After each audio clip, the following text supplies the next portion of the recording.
Hi folks, welcome to my Bit Retro Journal.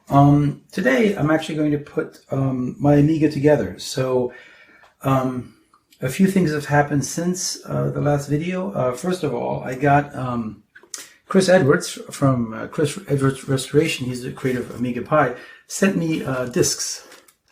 And I already opened this up. Oh, which side? That's this side. Hold on.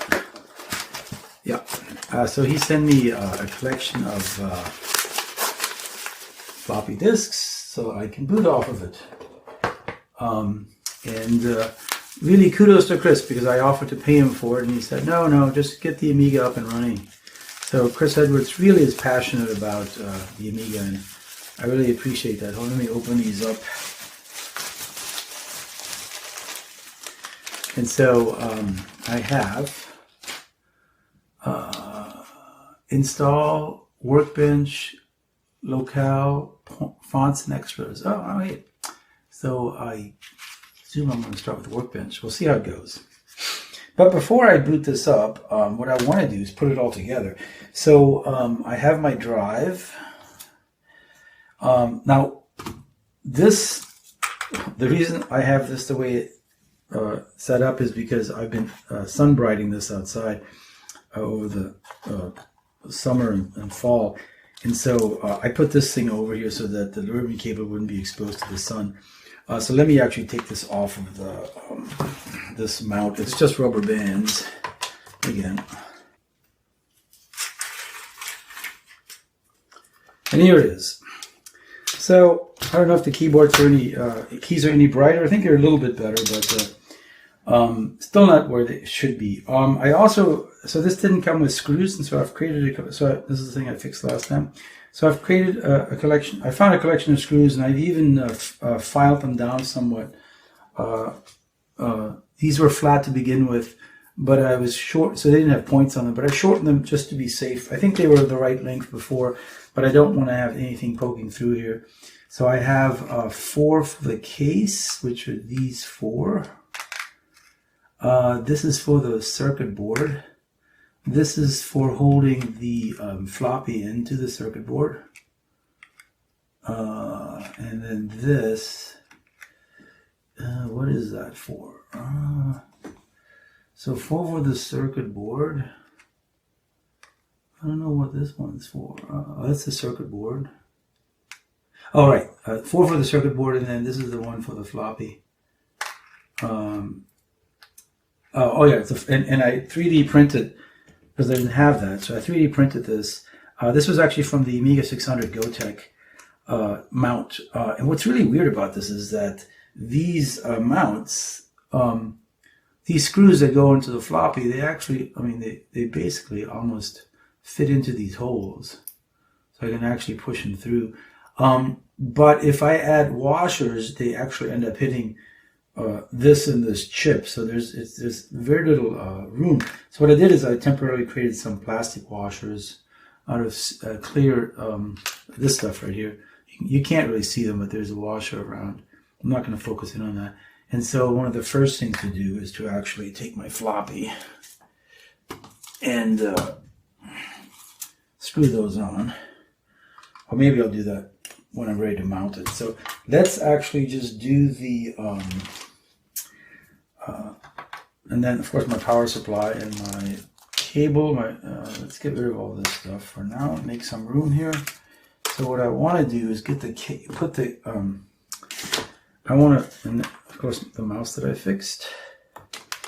So what I want to do, top door, is put this into the case. So this case. And this case is in pretty good shape, except if you look on the side, you can see there's definitely yellowing. So I got to figure out a way in the bottom. So I got to do something about that. The top looks good, but the case itself definitely has, yeah, it's yellow over here. It's weird, but in any case, no pun intended. Let's take the top off for now and put this somewhere where it doesn't get into trouble. And so I want to put this in here. And last time I did this, I think it was a little bit problematic, but let's see if you can actually see what I'm doing. kind of. So I need to move. Well, let's see if I can't move the camera so you can see what I'm doing. So I have to get this back in here, and I think the way you do that is it's a little bit. I remember it was a little bit dodgy because you had to get the these things in here. Oops.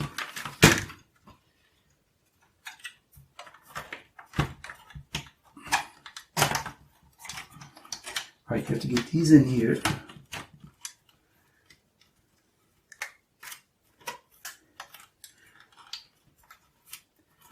kind of a house of cards, but I think this is going to do it. Oh.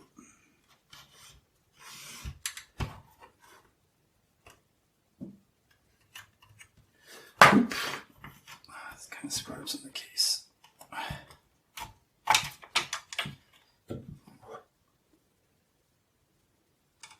Yeah, I guess it does scratch the case when you're trying to do that. So, you want to get these in here. Yep, kudos to Amiga for a really well-designed system. So you gotta get, so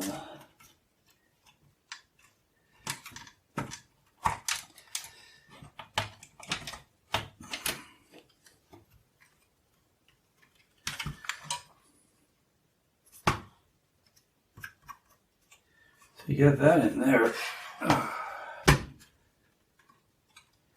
Then does it just slide in here? Seems like it. I feel like whenever you're pressing it, so that's one way of doing it, but then is this just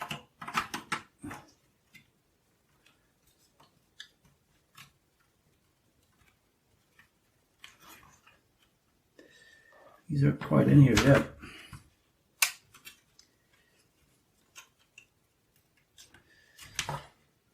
Nope. It was easier taking it out than it was putting it back together. But this seems like it just should. I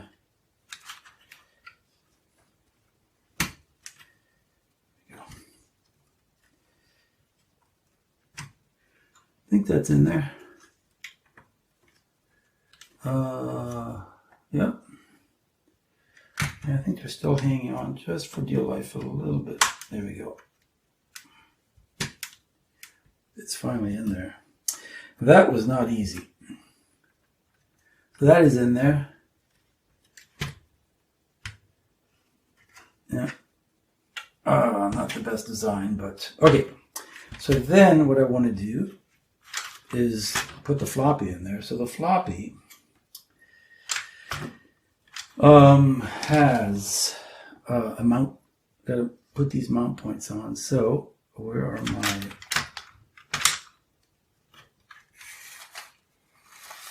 They are right here, and it's these two things. So again, they have invisible washers on there, so that they don't.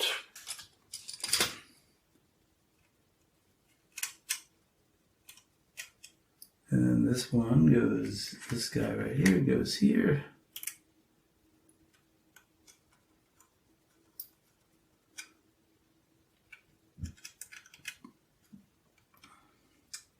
Should be centered and centered.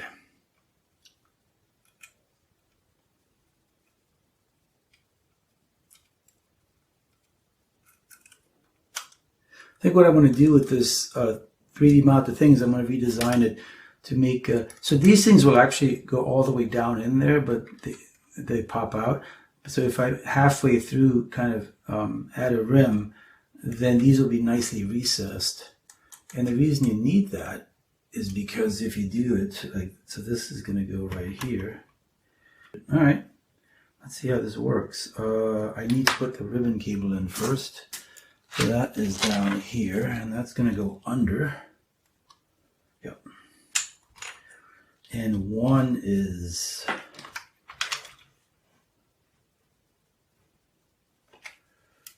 Where's one? I guess one is, or it's got to be on this side. So one goes here.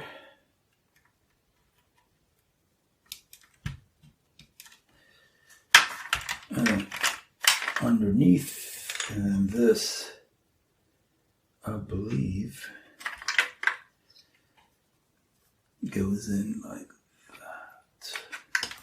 Where's one on this? Oh, one's right there. So it needs to be in like that, right?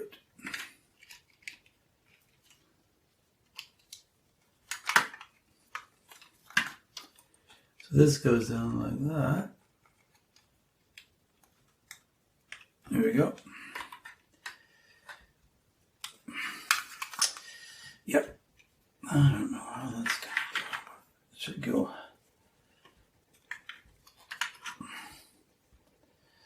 Like that. I don't know. Like that, I guess. This needs to get out of the way. All right, so I guess this goes in like that. Underneath, out of the way. Yep, like that.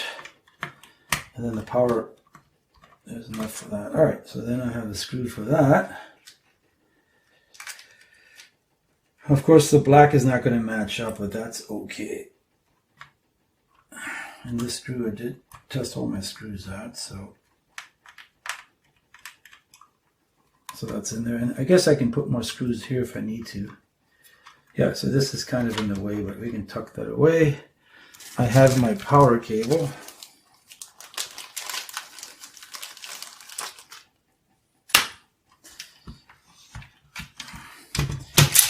Oops, I just lost my screws.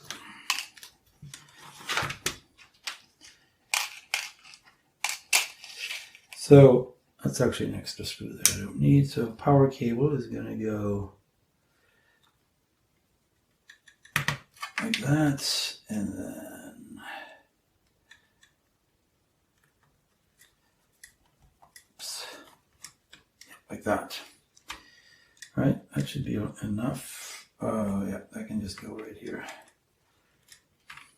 Again, this ribbon cable has some extra length in it because it's going to double up for a sugar one as well. All right, so that is that. Okay. I got. All right, that's sitting in there. That's tied down. So now I need to just put the keyboard in. We're not going to do this. Put that up here. The keyboard needs to go in the case. I think this one snaps in, but I need to put the. I think that actually goes in on the bottom here. So, yep, I think I can put the keyboard in first.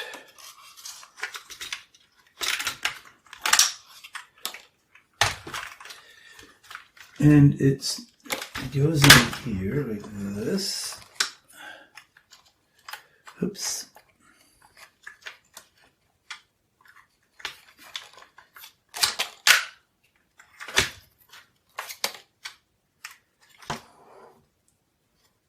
Not fitting in because I'm too far over here, I think. There we go. Man, it's fidgety. But I want it to... There we go. It's got to go in here. And then I guess you just... how does it... do you have... or does it snap in? Does it go... I would have just thought...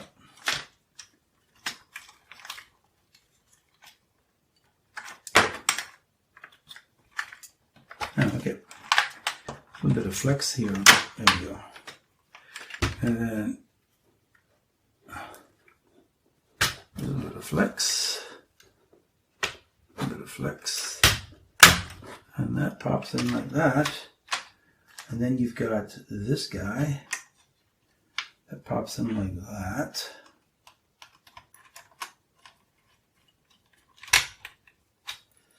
And that is your... There we go. So then the keyboard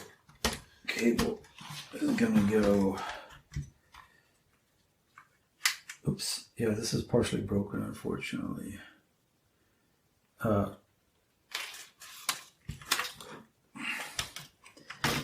So this thing has come out because it's broken on one end. Let me see how to get it back in.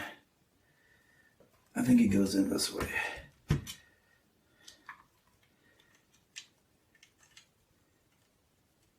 Yep. And then the keyboard has to go in like that. I mean, this thing will still do the trick. In fact, we can just do it like that.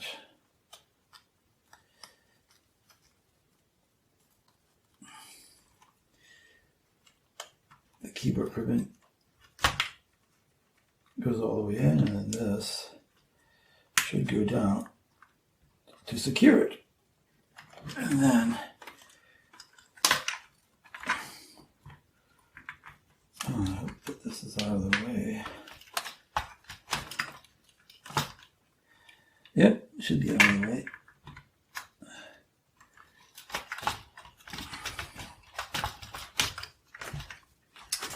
Wow, that is not going the way I expected it to go.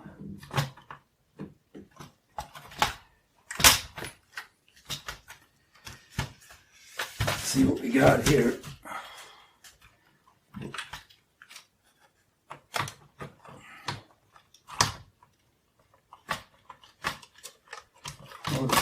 Yeah, there we go. So the question now is the ribbon going to be in the way?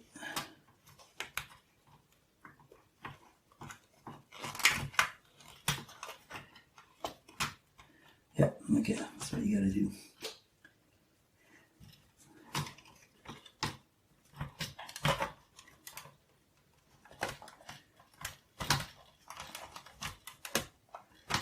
Oh, the other thing is this. Oh, I gotta take the plate off. That's what the problem is here. I didn't do that. Okay. All right, so I got it off. This wasn't actually too hard. And then I had to get the button off as well. And it turns out I need to leave this off as well because it won't close otherwise. So I got it finally on here. And also had to bend a couple of the tabs because this really needs to stay flush. So it's nice and flush now. Also, the cable underneath, I had to, for whatever reason, I have very big connectors too, so I had to kind of squash that a little bit, but it's all fine.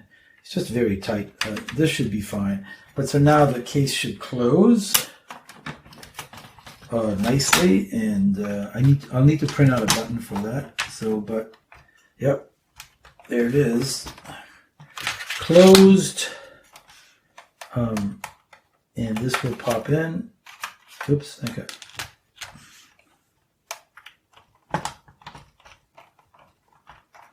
Should just pop in nicely. And then I should be able to pop it out. Yeah. Here we go. Set, and then I should be able to actually seal this thing up from this side. Oh, I haven't, the one thing I missed is I need to plug in the cable here for the disc lights. There we go. Now I can turn it around and put some screws in here. And again, I do have the right size for them. So this, oh, I didn't put the motherboard in. That's another one. Oh. Lots of things to do here. Okay, open this up again. I do like the fact that the ribbon cable is nice and long enough, but I have this. This goes to the motherboard, which I think goes right here. And just make sure the motherboard doesn't move around. Yep. Again, these aren't original screws, but I kind of went to my screw bin and kind of found the right screws. Yeah, so this is fitting nicely now. Perfect. Upside down. And then that screw goes in here.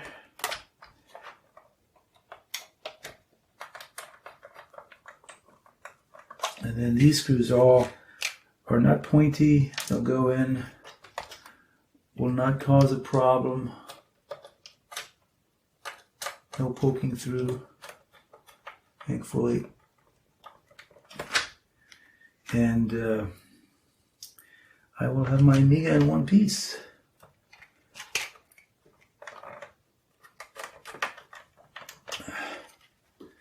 Yep.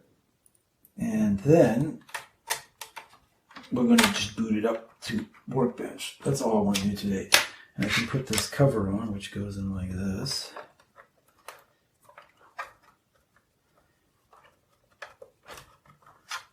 And go up.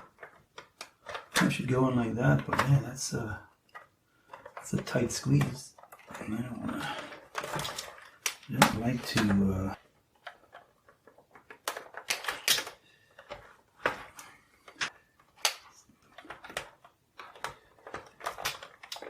There we go. Give it a little bit of a bend so that it wouldn't break the tab. All right. So she's in one piece. Looks good. Disc is in. So there's a couple more screws I should put in here, but I don't have them yet.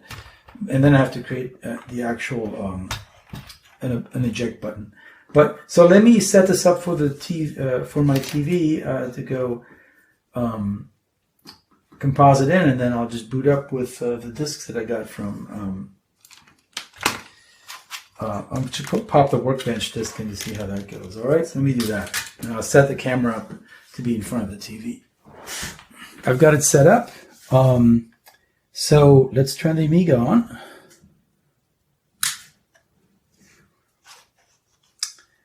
And yep. So I'm going to put in Workbench 2.1, see what it does. Oh, it's a noisy drive. It's squeaking.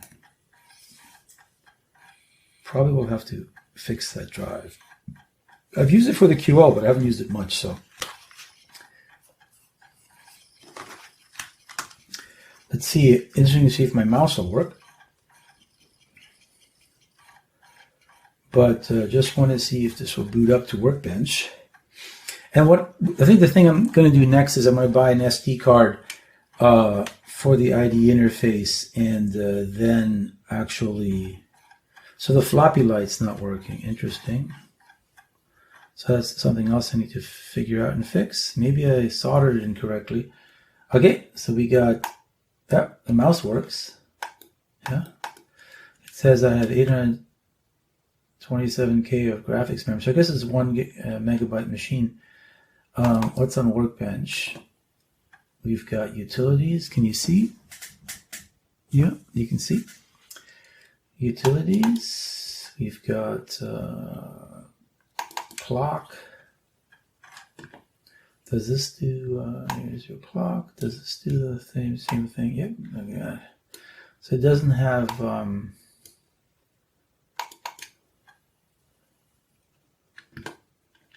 expansion. It's on the RAM disk. Probably nothing on the RAM disk. Yep, nothing on the RAM disk. Cool, Workbench 2.1. Looks kind of cool. System WB startup. Workbench startup, right? So again, I'm still kind of a novice to the Amiga's OS, but man, really like that. Look at that. What's up here? Amiga Workbench. Redraw all. Window. Yeah, looks nice. Yeah, that's really what I wanted to do today. So it looks like the drive light doesn't work. I thought I soldered in everything correctly. Let me check one more time here. What if it? Floppy light. So maybe it's a bad LED. I'll have to check that. But yeah. So I think the next task is to create a hard disk. I'm going to buy one of those inexpensive ST2 IDE. You can get them for like $12. And then there's a hack you have to do to make sure that the disk light can work, even though I can't get my actual light to work. But for now, I think I'll leave this in one piece and play around with these disks a bit more. What I want to do next is the mundane thing, is I actually want to create a backup floppy so that I have a bootable floppy that's not just the disks that I got from Chris Edwards. So I'm going to end here. Thanks for joining me, and I hope to see you next time.